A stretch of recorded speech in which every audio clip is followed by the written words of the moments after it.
Hey, Decathlon Gamer, welcome back to F1 Manager 23, episode 92.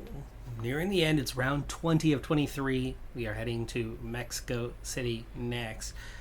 I always get an email that shows what parts failed.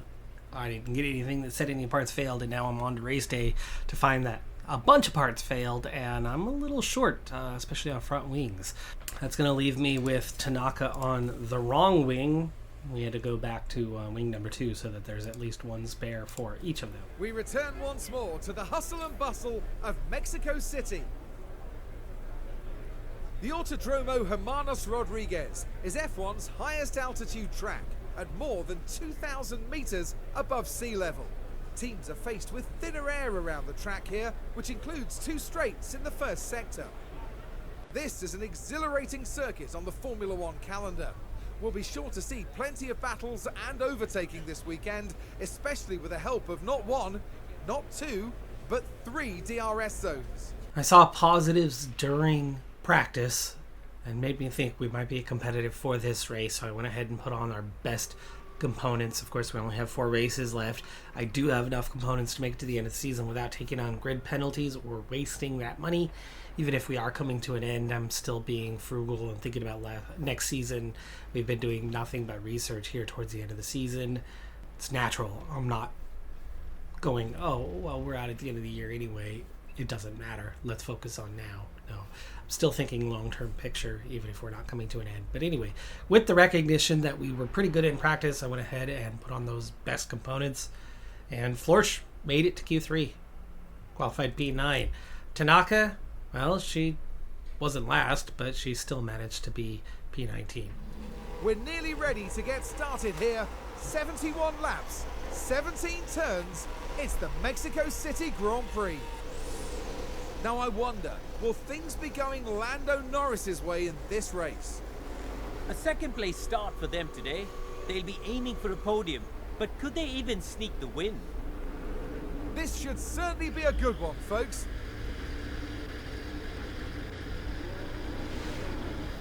What will happen next? We're about to find out at the Mexico City Grand Prix. And it's lights out, and away we go. On to the race, and of course we have that big qualifying position from Florsch. And I've completely altered the strategy from what the strategist suggested entirely. Like, this was not among their choices. It wasn't even relatively close to their choices. And I'm going to go for a soft, medium, soft 2-stopper, which is quite different from the medium, hard 1-stopper that they were looking for. And it looks like a lot of the field has a similar idea to me in this one. I've started on the used set for Florsch, especially if others were going to be on those mediums. We were going to have enough of an advantage as it was. Looks like quite a few around me are in that same boat. Tanaka's up to 18th off the start. Florsch is fighting for that 8th, but yet to secure it. A lot of back and forth here. It's a big S section, so you get an advantage on one corner and then lose it on the next. But eventually, Florsch is going to settle into P9. No, she's going to go up the inside and secure P8, maybe? No, she still leaves the door open and doesn't close them out. Leaves the hairpin, but she'll have the inside for the final turn. They have done the entire first lap side by side. And then she tucks in at the time and place that was not necessary. That's a strange one.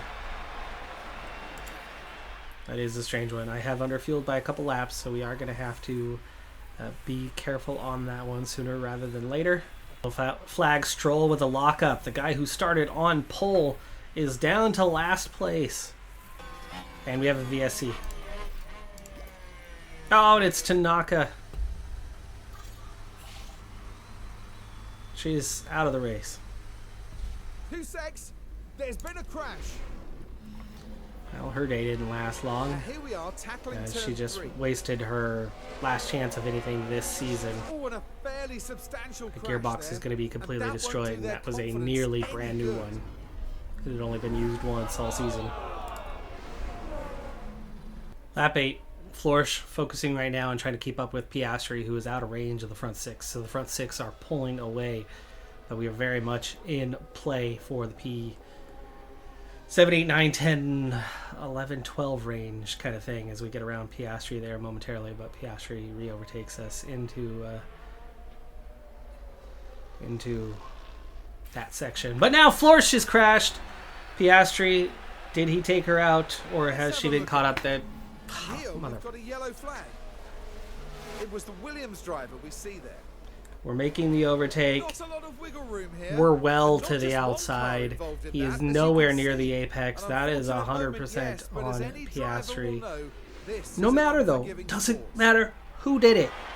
We are never in the points. We finally have what was shaping up to be a terrific day, and she's 18th now. And Tanaka's already out, so Florsch is going to pick up the penalty. Yeah, I'm so done with F1 Manager 23. I am ready for 24, and I'm hoping that there's changes coming. One huge change that is coming is that pit box. That's one of the biggest flaws in the game, and that fix is coming. But total bullshit. We're well to the outside, and he is 2.5 car lengths away from the apex and makes contact with us when we're a car length from the outside of the track and we get the penalty. Right. Florsch on pit road. First of 2 stops for the day. Serving Piastri's penalty for him. 7.5 second stop. Florsch with no confidence locks up, runs off the track. There's a yellow flag now. Right then, we can take a look now. As far off Here we back are as then, we are, the looking only at highlights turn we're going to 12. get are these. Tries to get by. And oh, that's obviously far from intentional, but there was contact.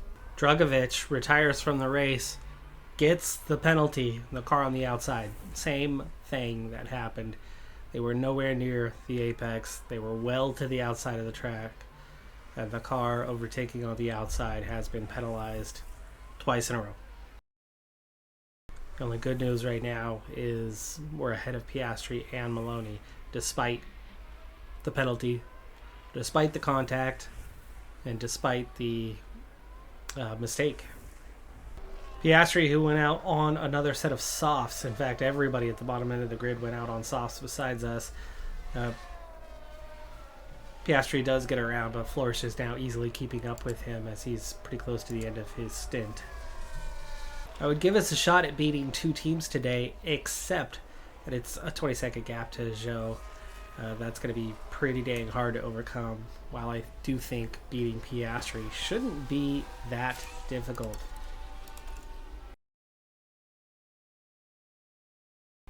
Final stop here for Florsch. 2.6 seconds. Awfully slow. Still ahead of Piastri, though, by 2.5 seconds.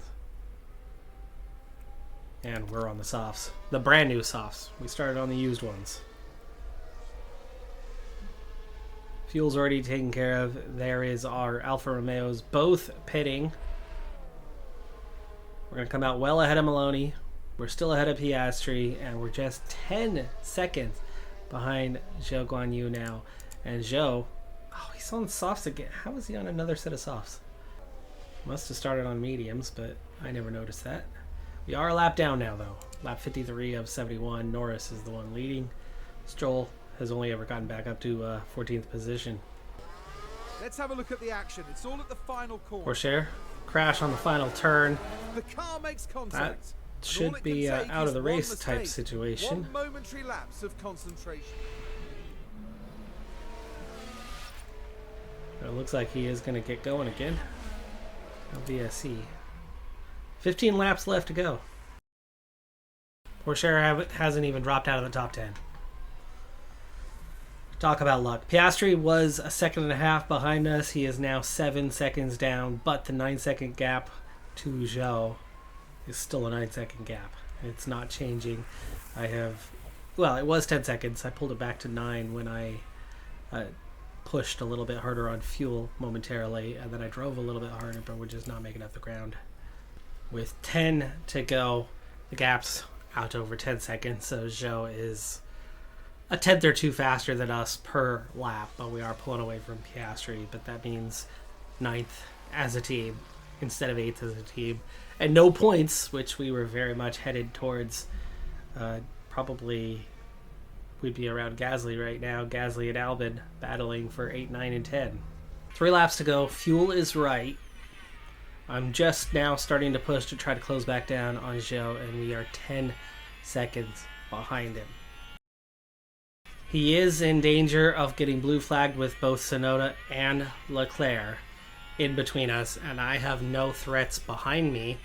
There's a couple seconds in that, blue flag wise, which means in the reality of the blue flag maneuvers, we're actually still only about 8 seconds behind him competitively.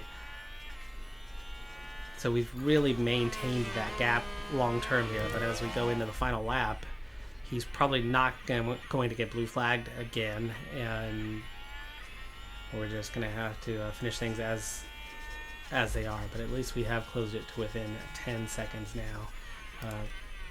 Final lap, we better burn that battery and just get a move on. Max Verstappen over the finish line and today's winner. And sure enough, we never caught Zhou. We did gain on that last couple of laps, though, to get it down to that 9.5 seconds, and still, again, with at least 2 seconds worth of blue flags in between us. Competitively bringing it down a couple seconds and being a little bit faster than the Alfa Romeo is not much of a consolation, because that means realistically we're really only running about 15th in pace, which means probably Gasly and Albon would have been able to overtake us at some point. But does that mean Sargent would have overtaken us to kick us out of the points? Probably not. I mean, we lost a ton, and I need to go back and check what happened on a lap-by-lap basis, but I would imagine that we probably would have been able to hang on for a point today. Hadjar did not look particularly fast. McLaren definitely didn't look fast, and Pourchaire and Stroll each had problems that knocked them down, which is what opened up the points to whoever's next. But 5 points for Aston Martin today is massive. We are last place. So not only did we have the most devastating of races in terms of outcomes from what was possible to what actually happened for us personally, but in our head-to-head, Aston Martin doubled their points haul for the entire season in this race.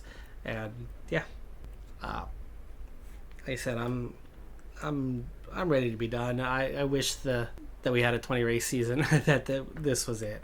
I'm ready to move on to the next one, but I'm committed to finishing the race season. I know that this is going to be a very short episode, but at this point, I got to do what I got to do to get through this, get to the end, and be done. It's going to be 1 race per episode, and then we'll be done after this season, after 3 more races. That's going to do it for this episode, though. Wow, this was disappointing. This also hurts us here, as Florsch only goes 6th fastest in the pit stop competition today, and with Tanaka not even in the race, we only pick up 8 points, and we go from 2 or 4 points behind Red Bull to possibly eliminated from winning the fastest pit stop, which we won comfortably last year, and we are in a better state this year than last year, the team. Our pace is identical from last year, and we have increased the reliability of them, yet the performance has been poor this year. Again and again and again, mistake after mistake, and we've always maintained their rest levels extremely well throughout the season, and we had more mistakes in half a season than we had all of last season. Second half has been the same story, maybe a little better than what the first half provided, but disappointing is a real strong word for how this season and how this series has ultimately gone. It's hard to chase down 10 drivers with a 90 plus rating. We have the car for it. we don't have the drivers for it. But, F1 Manager 22, it was plenty. It was enough. A driver of Florsch's quality was winning races, not in this year's edition. That's going to do it for this episode, though. I'm Decathlon Gamer. Like, comment, subscribe, and I'll see you next time. Have a good one. Be safe out there. Bye for now.